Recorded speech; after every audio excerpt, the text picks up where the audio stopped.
Dhe shqiptarëve nuk janë më aty ku ishin deri dje. Te çfarë ndryshon në territor.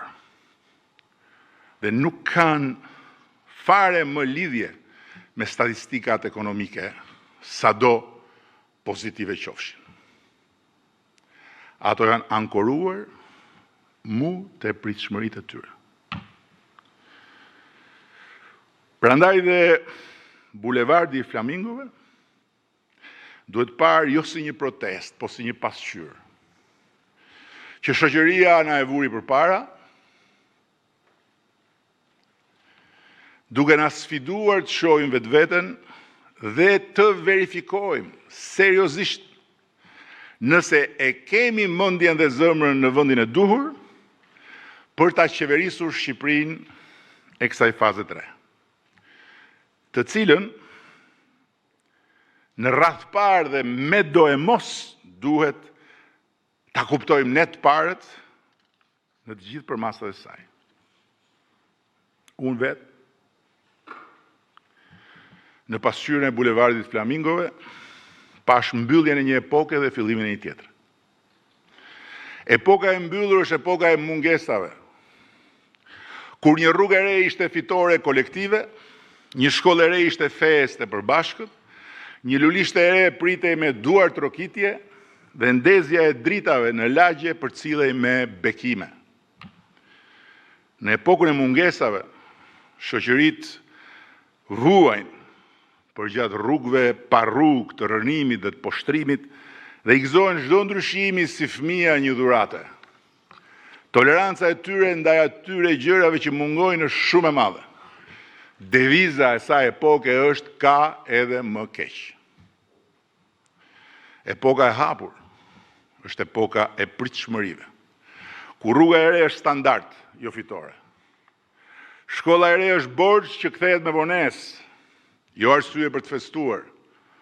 Çdo shërbim i mirë merret i mirëqenë dhe asnjë mungesë shërbimi nuk durohet më dot si deri në mbylljen e epokës më parshme.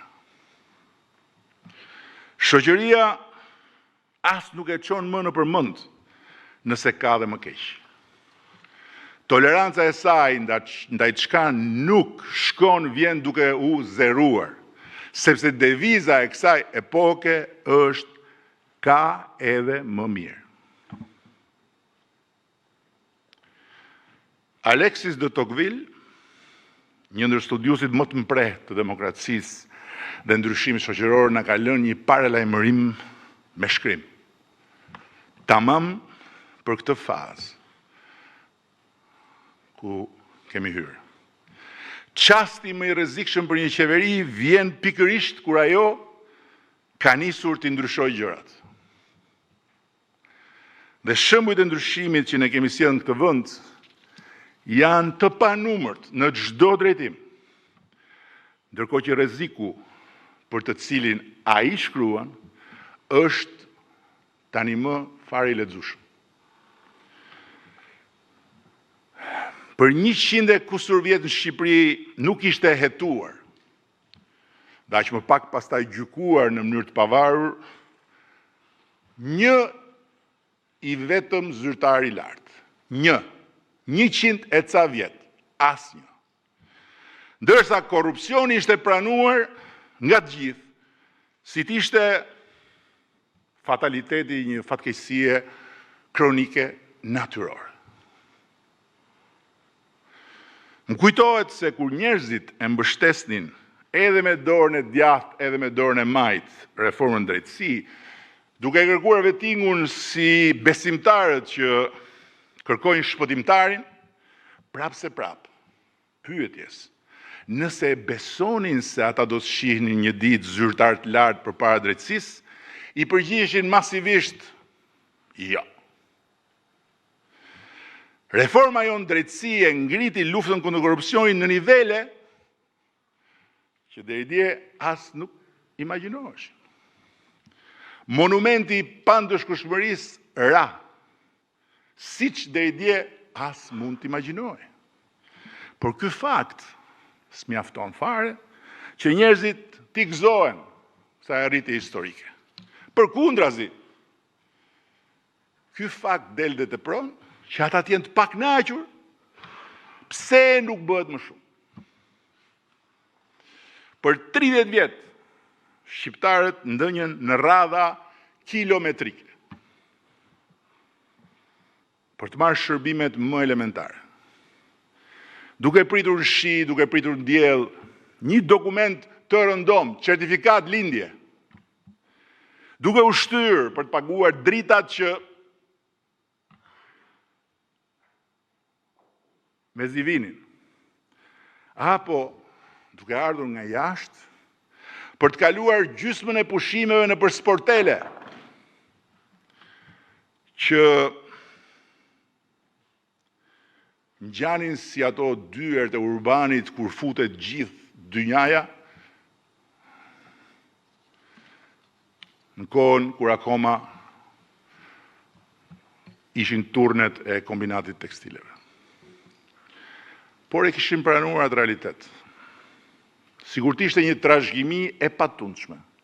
Sot, 95% e shërbime publike në Shqipëri merren nga celulari, falas, dhe merren nga çdo pikë e botës. Por ky fakt nuk mjafton fare që njerëzit t'i tolerojnë më lehtë shërbimet që ende çalojnë. Përkundrazi, del dhe tepron që toleranca e tyre të jetë thuajse zero.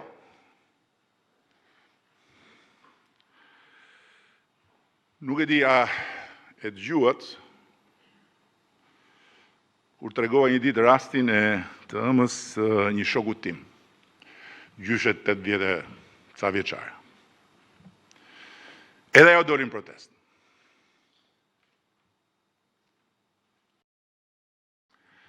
Jo për Zvërnecin, jo për ligjin e zonave të mbrojtura, as për biodiversitetin.